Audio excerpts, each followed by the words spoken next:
I'm getting harassed by people who keep repeating that a virus isn't a virus unless they like it being a virus and that sort of thing. So I thought I'd bring up the one proponent that keeps bringing this up. Red flag law proponent named Dr. Andrew R. Kaufman, forensic psychiatrist. Not a medical doctor necessarily. Mostly he does psychological examinations of people who are mentally ill, criminally insane, or have murder or suicide ideation, meaning they fantasize about killing other people or killing themselves. He says COVID-19 isn't a virus, it's an exome which exists normally in our lung and cell fluid. And I'm sure that he's not just a forensic psychologist feeding this to pro-Trump interests for a specific reason. And yeah, you heard me right at the beginning. He is a red flag law proponent at one time and still is, as of last year. When the SAFE Act was enacted in 2013, many health providers predicted the reporting requirement would make people reluctant to seek mental help and disclose sensitive information about their potential for suicide and violence to a provider. Remember, his main form of study is studying people who want to kill other people or commit suicide. That is literally a quote from him. His name is Andrew Russell Kaufman, psychological forensic pathologist, mostly concerned with the effects that law has on psychiatry and psychiatry has on law. Andrew Russell Kaufman. That's what I found. We were all caught by surprise, however. We would like to have a larger representative sample of people who own guns and who feel their Second Amendment rights are important. Maybe they look to the healthcare system and the state to protect them from acting irrationally. We are hopeful the SAFE Act may actually reduce the number of firearm suicides in New York State.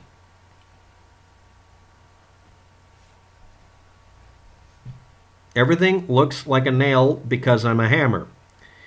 The guy studied abnormal psychology, murder, and suicide ideation, meaning fantasizing about killing themselves or killing other people. And these are the quotes from the guy when asked about the 2013 red flag laws or SAFE Act, or whatever you want to call it in New York State, or whatever it was. We were caught off guard. We were surprised. We'd like a larger sample of people who own guns and feel their Second Amendment rights are important on our files. As I warned you, this guy is obviously doing something completely out of character for his previous academic career. And this year is the year that his medical license goes dead, and he was reprimanded in some place, I'm sure, but that's not relevant. His entire existence has been studying people who are criminally insane and potentially dangerous to the public. And he's walking around telling you what you want to hear. And this is a quote that I've archived so it isn't going to disappear. And I want you to tell me that this is not the same Andrew Russell Kaufman. Even though the screenshot of what he says his history is matches the ID information and the public disclosure information requirement for medical and psychological doctors. And I'd like to point out that his licensing is put under a subcategory that isn't for medical doctors. It's for people who practice yoga and shit. He's a psychiatrist. To get the MD statement on it, it has to be put under a different subcategory so that he can still put MD on his cards, even though he's really just a psychologist or psychiatrist or psychoanalyst. And again, his primary activity was to study people in prisons and psychiatric wards who were criminally insane, potentially violent to themselves or other people, the definitions of mentally ill people that would be put onto a red flag list. Read the fucking quotes of the guy, because they're hard to find.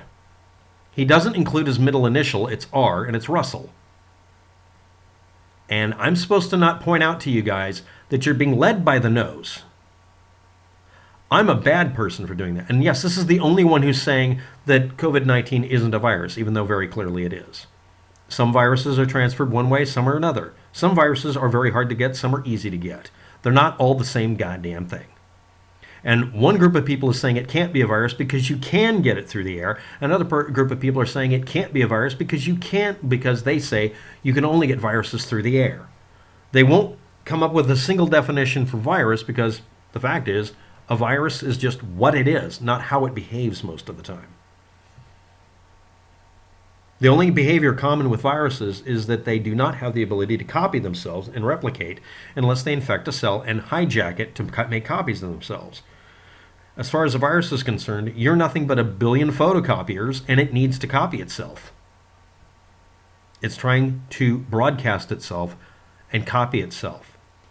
It's not that you're food, like a bacterial infection or an infestation of another kind. It's that you're the mechanism missing so that it can be alive. And without us, the viruses die. And if you don't allow them to transfer from person to person, it won't live. But it requires a very, very unprecedented effort. Up until this year, coronaviruses were primarily head colds, which we didn't really fight much, but you know how difficult it is not to get one already. And 2 other potentially deadly diseases. We don't need any more coronaviruses turning into freaking deadly viruses. Lying about what they are or misrepresenting things isn't helping anything.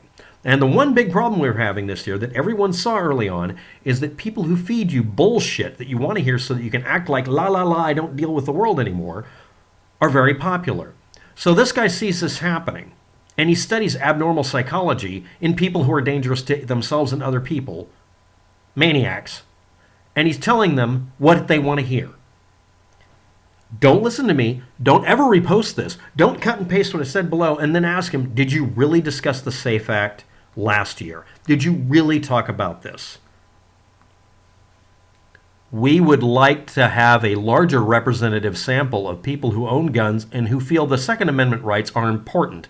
Maybe they look to the healthcare system and the state to protect them from acting irrationally or hurting other people. And again, his primary study is studying the effects of legal decisions on whether or not he can practice his job, and people who are fantasizing about committing murder or killing themselves. Literally, the definition is this person a danger to themselves or others. Y'all a bunch of fucking idiots.